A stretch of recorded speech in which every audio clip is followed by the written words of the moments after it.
ఎన్నికల హామీ మేరకు పేదోడి సొంతింటి కలను కూటమి ప్రభుత్వం సాకారం చేయాలని సిపిఐ జిల్లా కార్యదర్శి జంగాల అజయ్ కుమార్ డిమాండ్ చేశారు.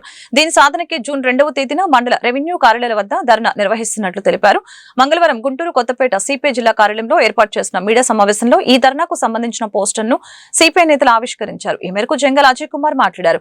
ఇల్లు లేని పేదలకు పట్టణాల్లో 2 సెంట్లు, గ్రామాల్లో 3 సెంట్లు ఇళ్ల స్థలాలు ఇచ్చి 5 లక్షలతో పక్కా గృహాలు నిర్మించి ఇవ్వాలని చెప్పారు. కార్యక్రమంలో సిపిఐ నేతలు కోట మాల్యాద్రి, మేడా హనుమంతరావు, వలి, జంగాల చైతన్య, అరుణ్ కుమార్ పాల్గొన్నారు. జూన్ 2వ తేదీన రాష్ట్ర వ్యాప్తంగా పట్టణాల్లో 2 సెంట్లు, గ్రామాల్లో 3 సెంట్లు ఇచ్చి ఇల్లు కట్టుకోవడానికి 5 లక్షల రూపాయలు ఇవ్వాలని డిమాండ్ చేస్తూ సిపిఐ ఆధ్వర్యంలో రాష్ట్ర వ్యాప్తంగా, మన దగ్గర గుంటూరు జిల్లా వ్యాప్తంగా స్థానిక ఎంఆర్ఓ ఆఫీసుల వద్ద ధర్నా కార్యక్రమాల్ని నిర్వహిస్తూ ఉన్నాం. ఎన్నికల ముందు చంద్రబాబు నాయుడు గారు, ఆనాటి గత ముఖ్యమంత్రి జగన్మోహన్ రెడ్డి పట్టణాల్లో సెంటు, గ్రామాల్లో 3 సెంట్లు ఇస్తే ఇది చాలా అన్యాయం, అక్రమం, ఎట్టి పరిస్థితుల్లోనూ ఇది సరిపోదని ప్రతి చోట మీటింగుల్లో చెప్పి, తాను అధికారంలోకి వస్తే పట్టణాల్లో 2 సెంట్లు ఇచ్చి గ్రామాల్లో 3 సెంట్లు ఇచ్చి ఇల్లు కట్టుకోవడానికి 4 లక్షల రూపాయలు ఇస్తానని చెప్పడం అనేది జరిగింది.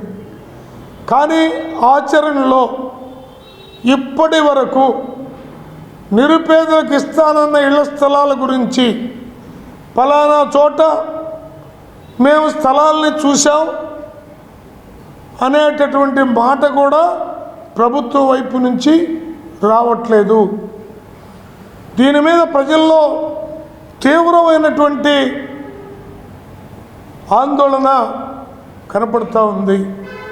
అద్దింట్లో ఉండలేక, సొంత ఇల్లు లేక, అసలుకే పెరుగుతున్నటువంటి ధరలు ఆకాశాన్ని అంటుతున్నటువంటి ఈ దశలో, కరెంటు ఛార్జీలు విపరీతంగా పెరుగుతున్న ఈ దశలో సొంత గూటి కోసం ప్రయత్నాలు చేసి ఇప్పటికే అన్ని చోట్ల రాష్ట్రంలో అర్జీల్ని పెట్టుకోవడం అనేది జరిగింది. కానీ ప్రభుత్వం వైపు నుంచి ఇప్పటివరకు సానుకూల స్పందన రాని కారణంగా ఉద్యమాన్ని సీరియస్గా భవిష్యత్తులో నిర్వహించడానికి ప్రాథమికంగా 2వ తేదీన, జూన్ 2వ తేదీన తాలూకా కార్యాలయాలన్నిటి వద్ద రాష్ట్రంలో ధర్నా కార్యక్రమాన్ని నిర్వహిస్తాం. 3 సెంట్లు ఇవ్వాలని మరి భారత కమ్యూనిస్ట్ పార్టీ గత 2 సంవత్సరాలుగా 3 సంవత్సరాలుగా ఆందోళన నిర్వహిస్తూ ఉన్నాం. మరి దాంట్లో భాగంగా గత ప్రభుత్వంలో మరి జగన్మోహన్ రెడ్డి గారు 1 సెంటు స్థలం, దానికి సంబంధించి 32 లక్షల మందికి ఇచ్చామని ఒక పక్క చెప్తా ఉన్నారు. మరి అనుకోకుండా మరి ఎలక్షన్ రావటం, ఎలక్షన్లో కూటమి ప్రభుత్వం మరి పట్టణాల్లో 2 సెంట్లు ఇస్తామని, పల్లెల్లో 3 సెంట్లు ఇస్తామని, నిర్మాణానికి 4 లక్షలు ఇచ్చామని చెప్పారు. ఇప్పటికీ మరి అధికారంలోకి వచ్చి కూటమి మరి సంవత్సరం దగ్గర కావస్తూ ఉంది. ఆ విషయాన్ని మధ్య పరిస్థితి చూస్తూనే ఉన్నాం. ఇప్పటికీ గుంటూరు నగరంలో దాదాపు అన్ని డివిజన్లో కూడా మరి సగానికి పైన డివిజన్లో మరి అర్హులందరూ కూడా ఇళ్ల కోసం అప్లికేషన్ పెట్టుకోవడం జరిగింది. సిపిఐ ఆధ్వర్యంలో ఆ అప్లికేషన్లన్నీ కూడా మొదటి దఫాగా మరి సచివాలయాల్లో కూడా ఇచ్చి రావడం జరిగింది. ఈ నగరంలో మరి సిపిఐ రాష్ట్ర కార్యదర్శి రామకృష్ణ గారు, సహాయ కార్యదర్శి ముప్పాళ్ళ నాగేష్ గారు, జిల్లా కార్యదర్శి అజయ్ కుమార్ గారు కూడా మరి శారదా కాలనీలో మరి గొప్పగా ప్రారంభించి ఈ నగరంలో దాదాపు 15,000 వరకు కూడా మరి పేదలంతా కూడా అప్లికేషన్ పెట్టుకొని సుదీర్ఘ పోరాటం విశాఖపట్నం స్టీల్ ప్లాంట్ పరిరక్షణ కమిటీ ఆధ్వర్యంలో పోరాటం జరుగుతూ ఉంది.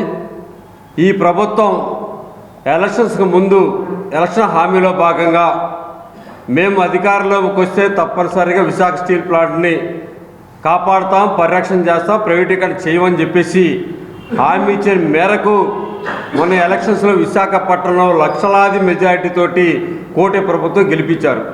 గెలిచిన తర్వాత కేంద్ర ఉక్కు గనుల సహాయ మంత్రి కుమారస్వామి గారు వచ్చి పరిరక్షిస్తాను చూసి అవన్నీ సుమారు 1140 కోట్ల రూపాయలు కేటాయించారు నిధులు.